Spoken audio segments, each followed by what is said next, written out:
Good morning each and everyone, especially kay Ma'am Cherry.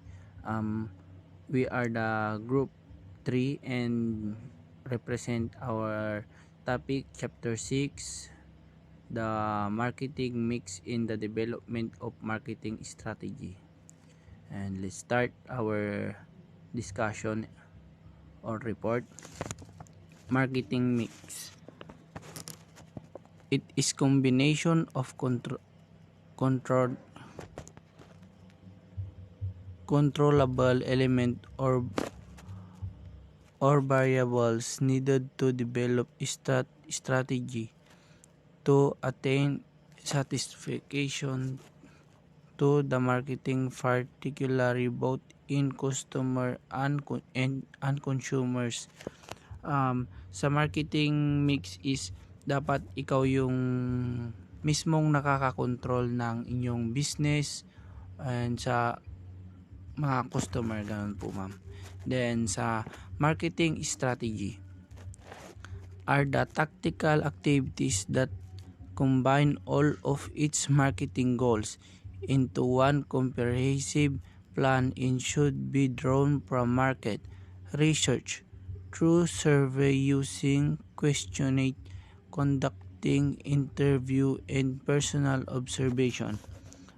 Sabi nga dito dapat sa marketing strategies, the word strategy dapat madiskarte ka, then lahat ng pasikot-sikot sa iyong mga katrabaho or sa business mo is dapat alam mo, then madiskarte ka para maikandak mo yung mga product mo na maikalat or mas malaki yung advertisement mo. Then dito naman tayo sa product, its nature and sustainable.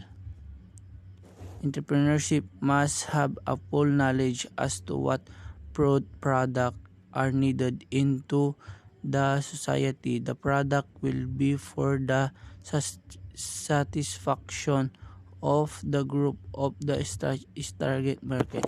Dapat yung nature nyo dito is nasusustain nyo or nakokontrol nyo din yung alam nyo kung hanggang saan yung limitasyon at yung target nyo na market.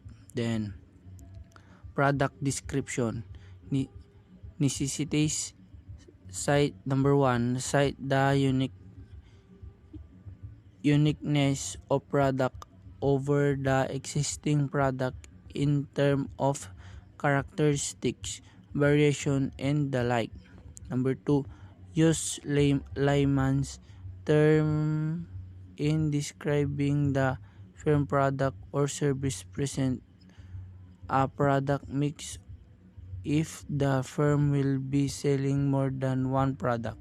3, illustrate the usefulness of the product service. Provide substantial information on effectiveness of marketing, which includes position strategies. 4, present the nature including the content of raw materials that will be used in the proposed product and what is the source and where to find. Ayan.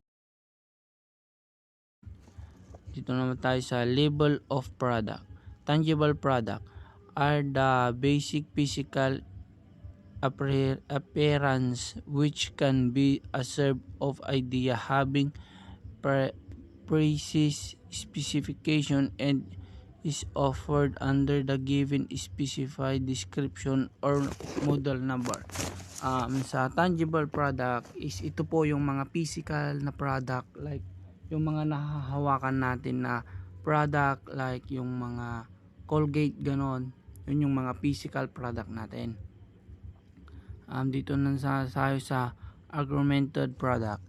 Included the image and service features of certain entity. It emphasizes on the intangible benefits that the customer will be getting from buying the product. Dito naman sa augmented product is pagpapalaki ng produkto. Siyempre, habang nagbe-business tayo, habang patagal ng patagal, 'di ba dapat naman is lumalaki yung negosyo natin, then dapat makontrol natin yung hindi siya babagsak kundi siya ay lumago. Next naman is generic product. Emphasize the impact of the product to the customer, not the seller. This will be signify the purpose of each exchanges and the primary objective in creating product. Dito sa generic product, ito yung mga iba-iba na product.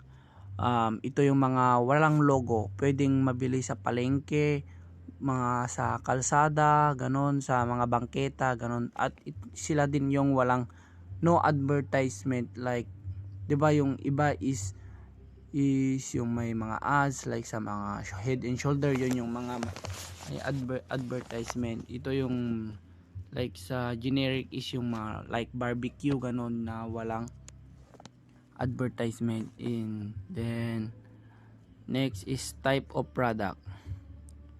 1. Good are sale of the physical product from manufacturer, customer, or final ultimate user. A. Durable goods are the physical product that are used over a long period of time. Ito yung mga product na matagal mong nagagamit, like yung product na ng mga LG, ganon, mga gadgets, 'di ba matagal nating nagagamit yung mga yon. Then non-durable goods are the physical product that are quickly and easily be consumed or worn out before obsolete, unfortunately, or longer popular. Ito naman yung mga ginagamit natin na pangmabilisang nauubos or what, like yung mga Colgate, 'di ba? Pag naubos na yung isang sachet, ganon, is itatapon na lang natin yung lalagyanan, ganon. Yung mga mabilis ma-consume or mabilis maubos. Number 2, service are intangible product that satisfaction can be measured in future presences. A. Rented goods are the consumer rented facilities of the seller in. Ito yung mga nagrerenta ng facilities para magnegosyo. Owner goods. B. Owner goods services are the repair that maintenance service rented by the seller to the product of customer. Ito din yung mga nagre-rented ng mga seller para maibenta sa mga customer. Non-go service is personal service on the part of the seller. Most common are the expertise profession of the seller. Ito naman yung nakatuon siya sa mga profession ng mga seller natin. Then dito naman tayo sa customer service in the enterprises. 1. Define list the customer services company can provide. 2. What are the company's service strength and weakness? 3. Give strategies from improving the company customer. Ito yung mga tactical na dapat mong solusyonan o sagutin pag may mga nagtatanong. Then dito naman tayo sa type of research. Exposure research can be performed using literary research, survey of people on their experiences about the product, and some case studies. Dito naman is yung mga itong research na to is magtatanong ka sa mga publiko kung maganda ba itong product na ito or whatsoever, and etc. And number 2, descriptive research seeks to describe issue related to future demand of a particular product. It traces the determined number of population users. Ito naman yung magre-research ka about kung maganda ba yung product, kung gaano nakarami yung gumagamit, like sa buong barangay nyo ginagamit na pala yung ganitong product, ganyang product. Yon. Yan, number 3, causal research. Seek to find cause and effect between one or more variables affecting the market condition. This involve laboratory or field experiences. Dito yung mag-experiment ka na mag-i-involve sa laboratory, ganon, yung pag-aralan mong mabuti yung product. And then number 4, historical design. Answer question about the past, use historical approach in collecting and presenting data. The focus to determine the accuracy of statement about past event. Ito naman yung babalikan mo yung like yung nalaos ng product, ganon, is magtatanong-tanong ka bakit siya nalaos, kung may nagka-issue ba na ganito, if babalikan mo kasi na-miss mo yung product na ganon, yun. And number 5, experimental research. Manipulation, variation, and control laboratory conditional using randomly selected subject. It is very useful in comparing result of two subject but in the topic area of study. Ito yung pag-aaralan mo yung dalawang product, like sa makeup, yung may dalawang makeup na parehas na foundation pero magkaibang product, is titignan mo or itatry mong dalawa na kung anong mas maganda na gamitin. And yun lang po. And next reporter please. Good day, everyone. There are 5 types of research. First is exploratory research. Can be performed using literature search, survey of people on their experiences about the product, and some case studies. So, dito sa exploratory research, you need to identify the problem. So, paano nga ba ito matutukoy? First is to survey the customer. And pwede mo din itong ma-interview para mahanap ang possible solution. And syempre makakapagbigay ng feedback ang mga customer para alam natin ang kailangan natin i-improve sa isang product or sa isang binebenta natin. Number 2 is descriptive research. Seeks to describe issue related to future demands of a particular product. It tries to determine the number of population that uses the product or predict future demand. So, dito naman sa descriptive research, pag mababa ang supply, mataas ang demand. And pag mataas ang supply, mababa ang demand. Hindi din naman natin kailangan magbenta ng madami kung in demand. Siyempre mas iisipin ng isang negosyante kung ang uso or patok, kung ano ang uso or patok para sa mga tao.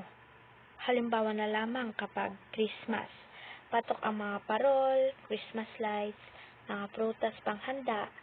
So, mas iisipin ng mga negosyante kung ano ang patok o mas kailangan ng mga customer. Parang sa Valentine's din, ano nga ba ang mas patok? Siyempre, ang mga ibebenta ng mga negosyante, mga flowers and chocolates. Yun. Then, number 3 is causal research. Seeks to find cause and effect between one or more variables affecting the market condition. This involves laboratory or field experiments. Dito naman sa causal research, also known as explanatory research, so alam naman natin kung ano ang cause and effect. Generally, ano nga ba ang sanhi ng pagbaha? Siyempre dahil sa pagputol ng mga puno, pagtapon ng mga basura, kaya nagkakaroon ng baha. So, dito naman sa causal research, dito natin mauunawaan ang pagbabago sa market, gaya na lamang sa mga prices, products, packaging, customer satisfaction, promotion. So, there's a cause kung bakit may changes. Yan. So, number 4 is historical design. Answer question about the past. Use historical approaches in collecting and interpreting data. The focus is to determine the accuracy of statement about past events. So, dito sa historical design, kailangan natin magsaliksik upang may knowledge din tayo tungkol sa nakaraan, to gather information from the past para ma-improve natin at para din maulit ang mga past mistakes. Then, number 5 is experimental research.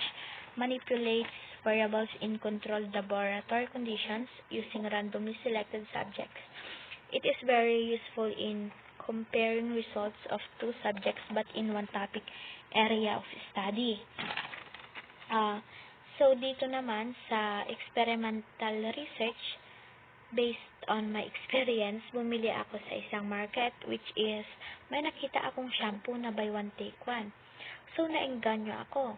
So, isa yun sa marketing strategy ng isang seller. Sinubukan nila or nag-experiment sila kung anong magiging result ng dalawang comparative variables. Next is methods of gathering data.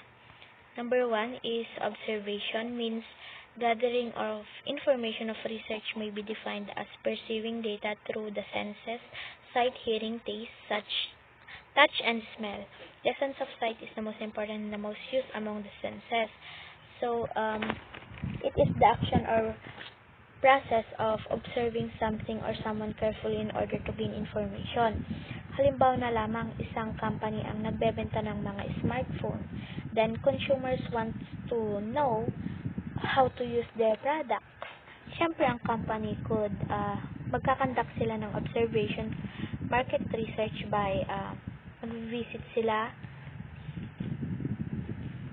visiting consumers' homes and observing how they use their smartphones in their daily lives. Then, next is questionnaire. It's composed of written questions related to a particular topic with the space provided for indicating the response to each question, intended for submission to a number for reply, commonly used in normative survey studies and in the measurement or attitudes and opinions. So, it is a list of questions or items used to gather data from respondents about their attitudes, experiences, or opinions. For example, a company may ask for feedback about a recent customer service experience. So, yun pa lamang sa questionnaire, malalaman mo na kung ano ang feedback ng mga customer. Then, dun kayo magre-relay kung ano nga ba dapat ang kailangan i-improve para dumami ang customer. And number 3 is interview.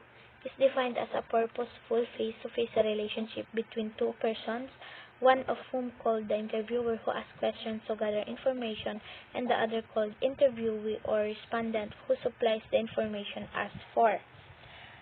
Halimbawa na lamang kapag nag-apply ka sa isang company, siyempre magkakaroon kayo ng one-on-one interview ng manager or HR, siyempre para malaman kung ano ang mga skills mo, para malaman din kung karapat-dapat ka bang i-hire sa isang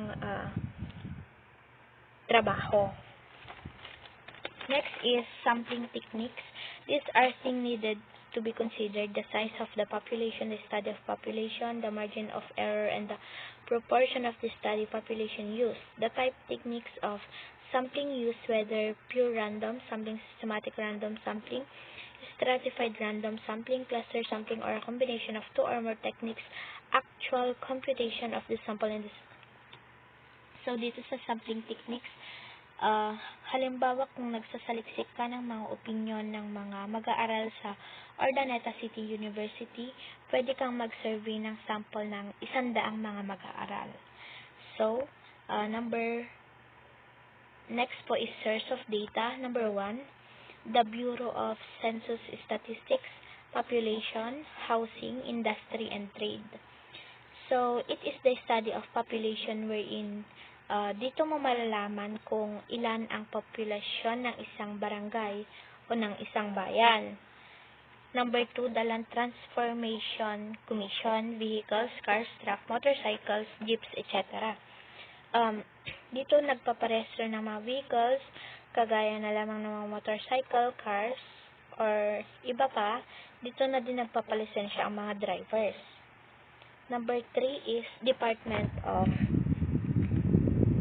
Education and its regional offices and schools, colleges, and universities, public and private, where all enrollment and graduates are recorded. It supervises all elementary and secondary education institutions, including alternative learning systems, both public and private. Number 4, the Supreme Court and all lower courts of justice, where records of judicial cases are kept. Dito naman, bukod sa pagpapatupad ng mga batas, kinakailangan din na mapagkakatiwalaan ang Supreme Court na gawin nilang confidential lahat ng records, information, mga data at mga kaso na hindi dapat basta-basta mailalabas at dapat nakatago ito. Number 5, all police regencies and offices where all criminal cases are recorded. Before sila gumawa ng movement, dapat naka-record muna lahat bago mag-imbestiga para alam din ng mas nakakataas ang ginagawa nila. Number 6, the Department of Health, where all births, deaths, and pathological cases are registered. So, lahat ng record sa hospital mamamonitor ng DOH, especially sa mga bagong panganak na kailangan ma-record kung ilan na idadagdag sa population and record ng mga namamatay. Number 7, the Securities and Exchange Commission, kung saan ang lahat ng kalakalan, pang-industriya at ang commercial na establishmento at iba pang organisasyon, tubo o kita ay nakarehistro.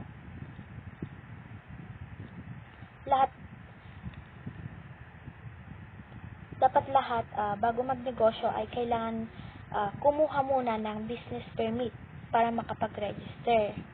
Number 8, all other department offices and entities of the government and private organization entities or offices where different kinds and classes of data and information are registered. Ito naman kung saan nakarehistro ang iba't ibang uri at klase ng data at informasyon. Next is product life cycle. The product life cycle concept describes a product sales, profit, customers, competitors, and marketing emphasizes from beginning until it is removed from the market. Ito ay tumutukoy sa tagal ng panahon mula noong inilabas ang isang produkto sa mga mamimili sa market hanggang sa maalis ito sa mga istante o sa mga display sa mga market. Stages of product life cycle. Product development. The company must think a new product is a modification creation.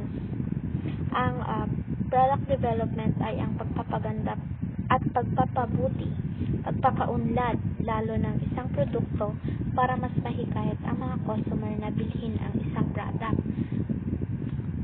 There are some methods. Letter A is brainstorming.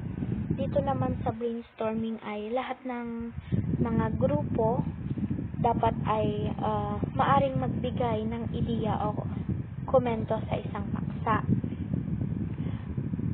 Letter B, analyzing existing products. A successful product that captures great market can be analyzed as a basis in creating a new product.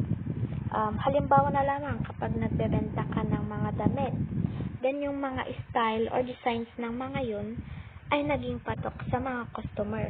Doon ka magbe-base or mai-inspire na makakapag-create pa ng new product or new designs ng mga ganong damit. Letter C, reading, trade, publication. An inspirational story of a successful entrepreneur can lead into a development of a new product. Halimbawa na lamang sa McDo, nagsimula lang ito sa isang branch hanggang sa lumago. Nagkaroon ng iba't ibang product at naging kilala. At nagkaroon din ng iba't ibang branch, hindi lang dito sa Pilipinas, kundi pati na rin sa ibang bansa. Letter D, visiting suppliers' facilities. Suppliers' raw material can be used as a method to innovate and modify existing products. Ang mga raw supplier ay maaari ding gamitin bilang isang paraan para makapagpabago ng mga produkto. Letter E, surveys. Getting feedback coming from the customers and potential market. Number 2, ideal screening.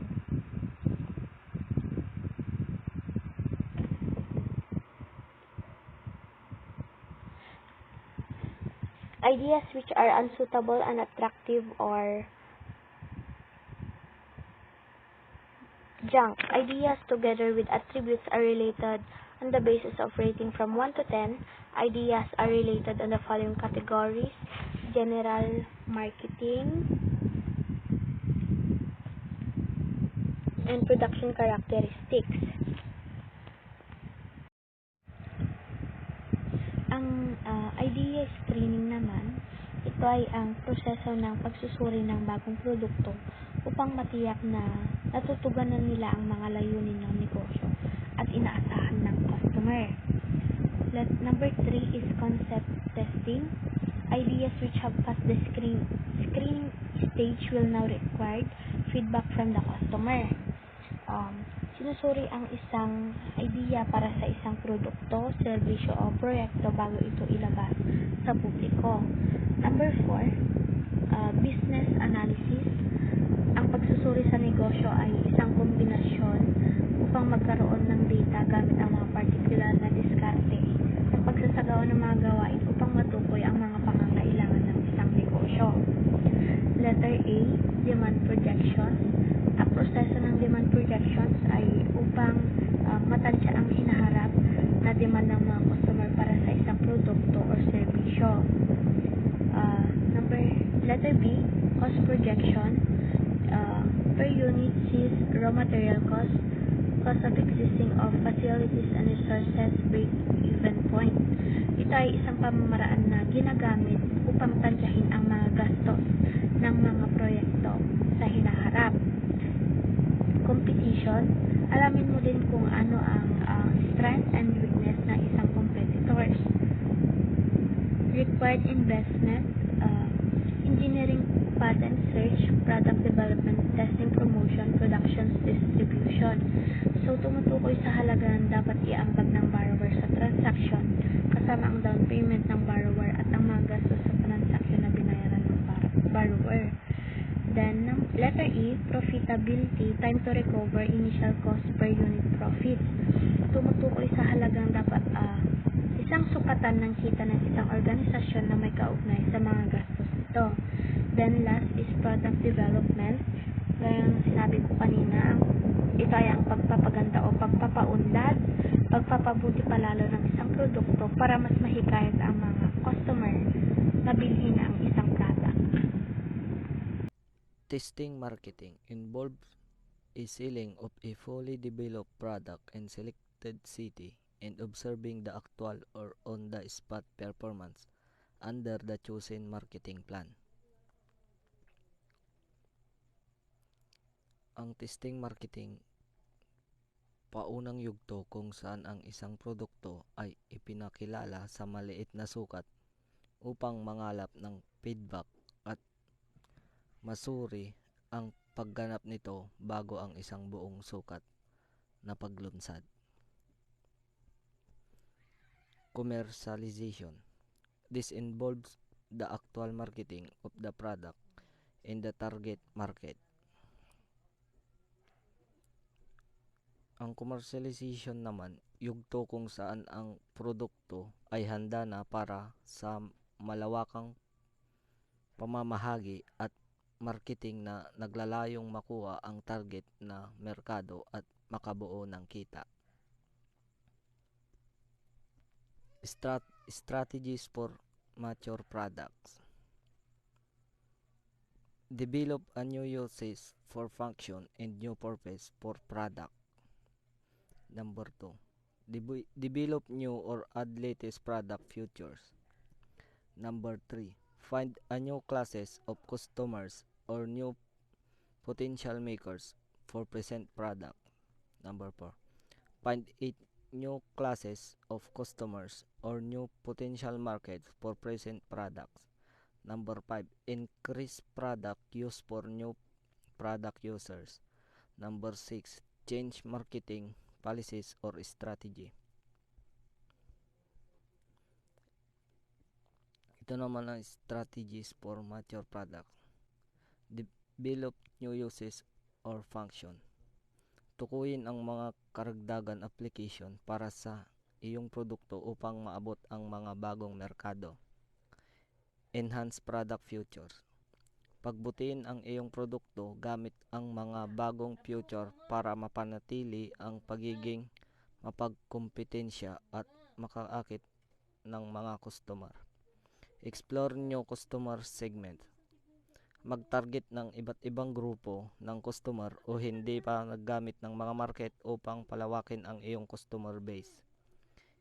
Increase product use. Hikayatin ang mga customer na gamitin ang iyong produkto sa mga bagong paraan o mas madalas. Change marketing strategy. Baguhin ang iyong diskarte sa marketing upang muling iposisyon ang iyong produkto at maabot ang mas malawak na madla. Price. Price determines the value of a good or service to the buyers even to the sellers.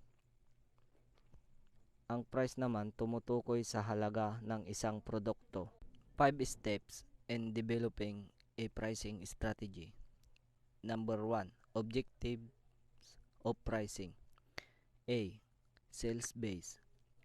Nakatuon sa paglago ng mga benta at pag-maximize ng market share. B. Profit base. Naglalayong i-maximize ang mga kita o makamit ang isang kasiyasiyang antas ng kita. C. Status base. Naghahangad na mapanatili ang kasalukuyang katayuan at maiwasan ang mga aksyon ng gobyerno, hihingi ng supplier at pagbabago ng presyo.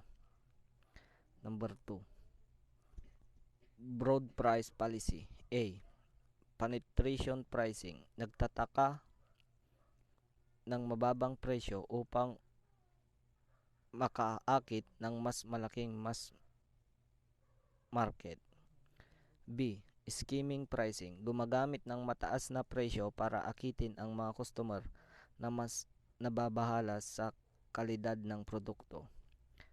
3. Price strategies. A. Cost base. Tinutukoy ang mga presyo sa pamamagitan ng pagkalkula ng mga gastos, merchandise, serbisyo, overhead, at pagdaragdag ng gustong tubo. Demand base. Nagtatakda ng mga presyo batay sa mga kagustuhan ng customer at tinitiyak na katanggap-tanggap ang mga ito sa target ng merkado. C. Computation base. Tinutukoy ang mga presyo kaugnay ng pagprepresyo ng mga kakompetensya. 4. Implementing price strategy. A. Customary pricing. Nagpapanatili ng pare-parehong presyo sa loob ng pinalawig na panahon. B. Variable pricing. Inaayos ang mga presyo bilang tugon sa mga pagbabago sa gastos at mga pagbabago sa demand. C. One price policy. Naniningil ng parehong presyo sa lahat ng customer sa ilalim ng mga katulad na kondisyon. D. Flexible pricing. Nagbibigay daan para sa negosasyon o flexibility ng pagprepresyo batay sa kapangyarihan ng pakikipag-ayos ng customer. E. odd pricing, nagtatakda ng mga presyo sa ibaba lang ng mga even value. F. Price Quality Association, inuugnay ang perception ng customer sa kalidad sa pagprepresyo. Number 5. Price Adjustment, maaring mangailangan ng mga pagsasaayos ng presyo ang mga pagbabago sa gastos, competition at demand ng customer. A. List prices, naka-quote na mga presyo sa mga mamimili. B. Escalator clauses, payagan ang mga pagtaas ng presyo pagtapos mapirmahan ang isang kontrata ngunit bago ihatid. C. Surcharge, mga karagdagan singil na idinagdag sa listahan ng mga presyo. D. Markups, pagtaas ng mga presyo ng pagbebenta dahil sa hindi inaasahang mataas na demand. A. Markdowns, mga pagbabawas mula sa orihinal na mga presyo upang tumugma sa mas mababang presyo ng mga kakompetensya. Place distribution. A place is making the product available in the right quantities and location where customers want them. Dito natin makukuha yung product to sell or offer sa mga buyers. Common distribution channels are the following. 1. Direct sale is when two company firms plan is to move good directly to ultimate users. 2. Original equipment manufacturers sales involve selling manufactured product and which is later sold as a finished product to the end users. 3. Manufacturers representative is wholesalers employed by one of several producers and paid on commission according to quantity sold. 4. Wholesalers are channel member that sell to retailers or other agent for further distribution through the channel until they reach the final users. 5. Brokers are distribution who directly from distributors or wholesalers and sell to retailers or end users. 6. Retailers are the ones who sell directly to consumers. Basic types of channel distribution. 1. Channel distribution is the transfer or movement of goods and service from manufacturer to final user or customers without the intervention of independent middleman. Direct distribution. Ito yung distribution na supplier to user. Example, magbi-business ka, instead na kumuha ka ng supply mo sa kapwa mo seller, pumunta ka sa mismong pabrika ng product na gusto mong ibenta at dun makipag-deal. Number 2. Indirect channel of distribution is the transfer or movement of goods, tangible product and services, or intangible goods from manufacturer or producer to independent intermediaries to consumers. Indirect channel,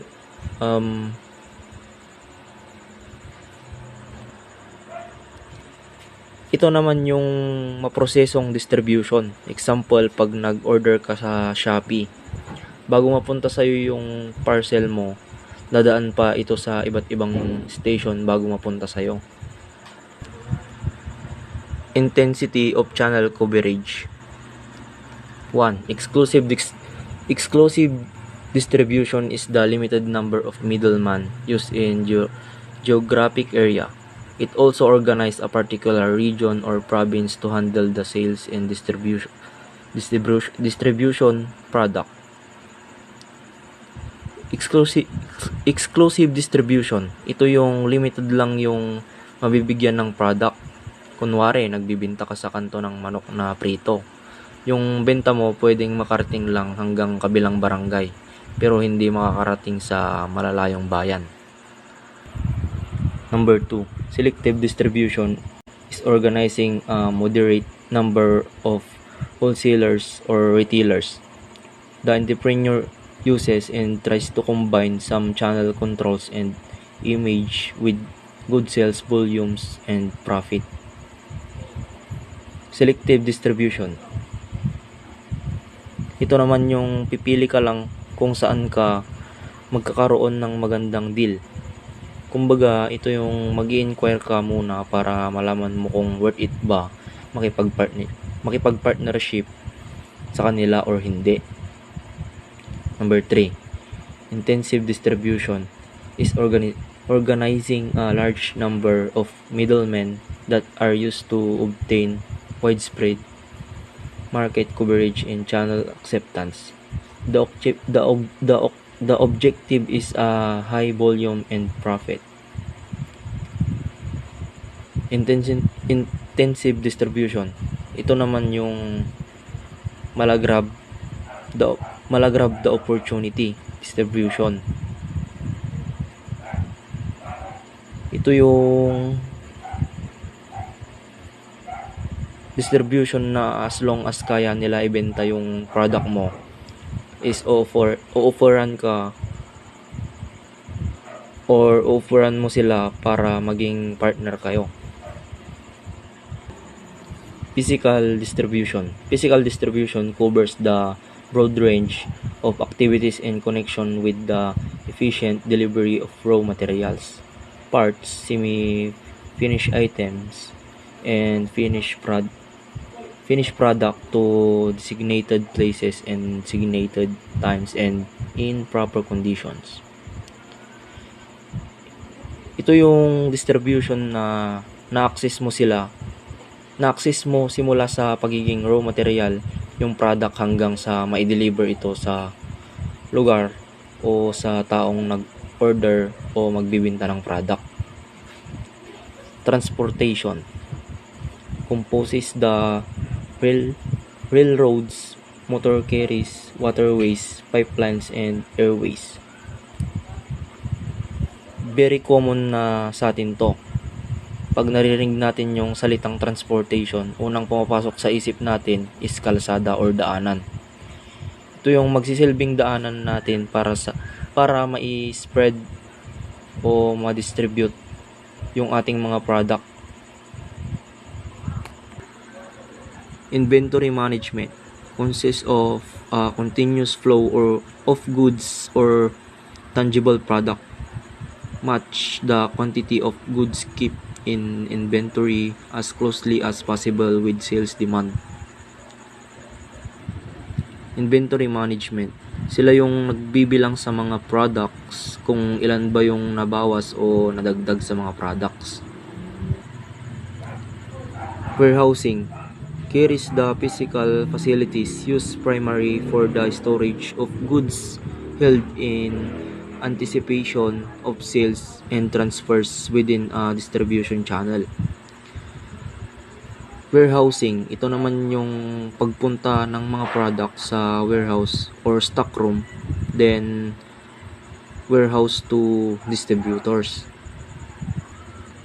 Retailing refers to those business activities involved with the sales of goods and services to the final consumer for personal, family or household use.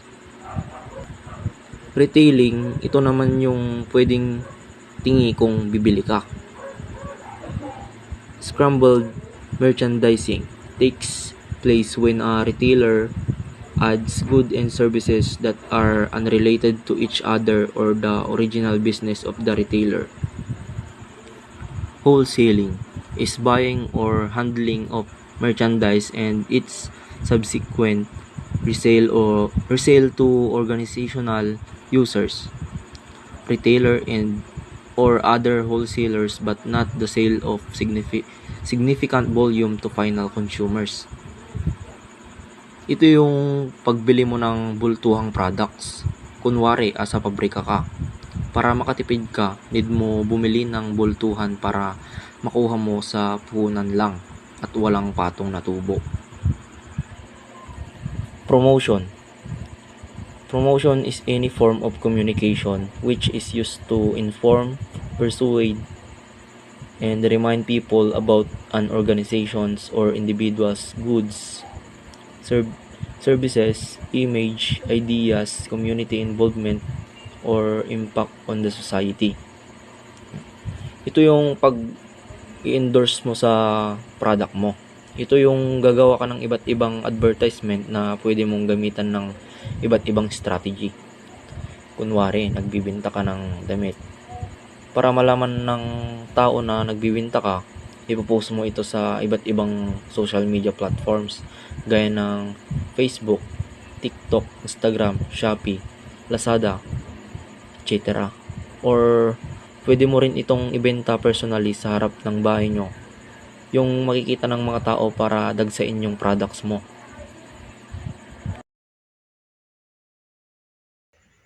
Promotion strategy. How the product service of the company will be promoted is important component of the marketing strategy. The promotion strategy must be include the following. Dito is pumapasok kung paano daw nila ipropromote ang isang serbisyo or produkto ng kumpanya at gaano ba kahalaga at ito ba ay isang bahagi ng pag-promote. Ito yung mga kasali sa sa promotion strategy. First is advertising aspect. We have 3 advertising aspect. First is the advertising. Ang advertising ay isang aktibidad o profesyon na paggawa ng mga palatastas para sa mga commercial na produkto o serbisyo. Second is positioning message. Ang mga panlabas na salita at visual na naghatid ng pagposisyon ng mga produkto at ito ay para sa mga customers. Number 3 is the first year media schedule. Ito naman ay isang paraan na ginagamit suportahan ang mensahe ng pagbebenta tulad ng mga special sa pagbebenta ng mga produkto. 2 is the public relations. Public relation is ito ay pagiging isang detalyadong diskarte sa publika ng kumpanya. Number 3 is sales promotion. These are means used to support the sales message to like especially sales, coupon, contest, premium, award, trade, and among others. Ito naman is ito ay ang paraan ng ginagamit upang suportahan ang mensahe ng pagbebenta tulad ng mga special na benta, mga coupon, paligsahan, or premium na parangal, trade-in at bukod sa iba pa. Number 4, personal sales. Present the strategy which includes pricing procedures, rules on returns, the adjustment, C, methods of sales presentation, general of leads, E, policies on customer service, F, compensation of salesman, and G, responsibilities of the salesman. 4 is ito yung pagbebenta at isang diskarte sa pagbebenta ng harapan kung saan ginagamit ng isang tendero ang kanyang interpersonal na kasanayan upang hikayat ng isang customer sa pagbili ng isang particular na produkto. Product positioning. Product positioning is the entrepreneur must be create an image to the public presenting how they want to position the product. Ang isang entrepreneurship daw ay dapat lumikha ng isang parang imahe sa publiko na nagpapakita kung paano nila gustong i-promote ang isang produkto. Second is the company must inform the market on the different concept. A product must be low price and high quality. Good example nito is yung OM na sapatos tsaka original na sapatos. Ang pinagkaiba niya lang is yung presyo. Yung sa original is mahal siya pero yung OM mura pero same quality lang, halos same quality lang sila. Marketing positioning, innovator, leader versus the followers. The idea of the company can be considered as innovator. Leader means being an initiator in selling a new product in the market. Ang idea ng isang kumpanya ay maaaring ituturing na isang innovator, at ibig sabihin nito na ang isang leader ay ang pagiging pagsimuno sa pagbenta ng bagong mga produkto sa merkado. Second is domestic versus international global.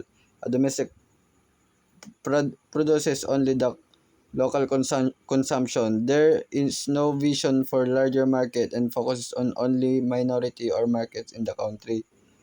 Sabi naman dito is ang isang domestic daw ay isang gumagawa lamang para sa mga gumagawa sa local na pagkonsumo. Number 3 is quality versus price. The idea that quality must be the priority in selling the product, not considering how much it will cost. It describes how the firm prioritizes the materials being used and how it will create the satisfaction in the market. Ang idea naman dito is hindi nila tinitignan yung presyo, basta parang mabili na lang nila yung gusto nila sa market places. At inilalarawan nito kung paano inuuna ng kumpanya ang mga materials na ginagamit at kung paano ito lilikha ng kasiyahan sa merkado. People. Business can improve the ability to attract, retain, and improve the productivity by applying the following 5 steps of process. This is the 5 process. P. Provide a pleasant working environment. Magbigay daw ng kaaya-ayang kapaligiran sa pagtatrabaho. R. Recognize, rewards, and enforce the good behavior. Kilalanin at gantimpalaan daw at palakasin ang mabubuting pag-uugali. I. Involve and participate in the activities in the program. Lumahok sa mga aktibidad at programa sa iyong trabaho. D. Develop skills and attitude. Bumuo ng mga kasanayan na nagpapakita ng mabuting attitude at magaling na skills. E. Evaluate and measure performance. Evaluate daw ang kakayahan.